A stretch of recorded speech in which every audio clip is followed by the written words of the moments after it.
റോഡിലിറങ്ങിയ പുലിയെ ബൈക്കിടിച്ചു ശേഷം വീണ യുവാവിന് പരിക്കേറ്റിരിക്കുന്നു. മലപ്പുറം വഴിക്കടവ് നെല്ലിക്കുത്ത് രണ്ടാം പാടം റോഡിലാണ് പുലി ഇറങ്ങിയത്. മണിമൂളി സ്വദേശി പന്താർ അസറിനാണ് പരിക്കേറ്റിരിക്കുന്നത്. അരുൺ അമൃതനാഥ് വിവരങ്ങളുമായുണ്ട്. അരുൺ, ഇതെപ്പോഴാണ് ഈ അപകടം ഉണ്ടായത്?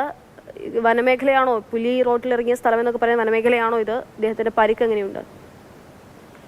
പക്ഷേ അതെ, വനമേഖല തന്നെയാണ്. ഈ വഴിക്കടവ് നിലമ്പൂർ എന്നൊക്കെ പറയുന്ന പ്രദേശം ഈ മലയോര വനമേഖല തന്നെയാണ്. ഇന്നലെ രാത്രി 11:30 കൂടിയാണ് സംഭവം. ഈ യുവാവ് ബൈക്കിൽ വരികയായിരുന്നു. അപ്പോൾ ഏകദേശം ഒരു ഇടുങ്ങിയ വഴിയായിരുന്നു. അവിടുന്ന് പെട്ടെന്ന് വനമേഖലയിൽ നിന്ന് പുലി കുതിച്ചു വരികയായിരുന്നു എന്നാണ് യുവാവ് പറയുന്നത്.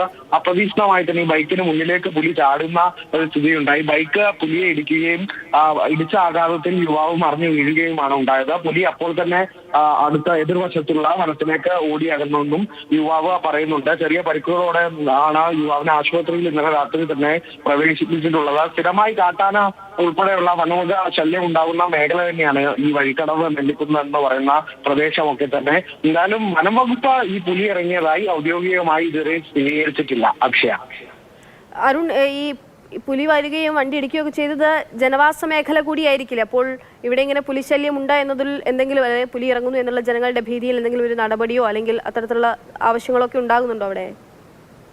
അത്തരത്തിൽ ഒരു നടപടിയൊന്നും ഇതുവരെ ഉണ്ടായിട്ടില്ല. ഈ പ്രദേശത്ത് ഒരു വനമേഖല ഉള്ളത് തന്നെ. കാട്ടാന ശല്യവും കാട്ടുപന്നി ശല്യവും ഉൾപ്പെടെ നാട്ടുകാർ എപ്പോഴും പരാതി പറയുന്ന ഒരു മേഖല തന്നെയാണ് ഈ നിലമ്പൂർ പ്രദേശം. ഈ വഴിക്കടവിലൊക്കെ സ്ഥിരം നമ്മൾ തന്നെ റിപ്പോർട്ട് നൽകിയിട്ടുണ്ട് ഈ കാട്ടാന ശല്യം ഉൾപ്പെടെയുള്ള കാര്യങ്ങൾ. പക്ഷെ പുലിയുടെ ഈ വഴിക്കടവ് മേഖലയിൽ ഇതിനു മുൻപും ഇവിടെ പുലിയെ കണ്ടതായൊക്കെ നാട്ടുകാർ പറഞ്ഞിട്ടുണ്ട്. പക്ഷെ ഇതുവരെയും അത്തരത്തിൽ അക്ഷയ ചോദിച്ചതുപോലെ ഒരു നടപടിയിലേക്കൊന്നും എന്തായാലും എത്തിയിട്ടില്ല. ഒപ്പം തന്നെ ഈ പുലിയാണെന്നുള്ളത് ഇതുവരെയും വനംവകുപ്പ് സ്ഥിരീകരിച്ചിട്ടില്ല എന്നുള്ളത് കൂടിയുണ്ട്. അക്ഷയ.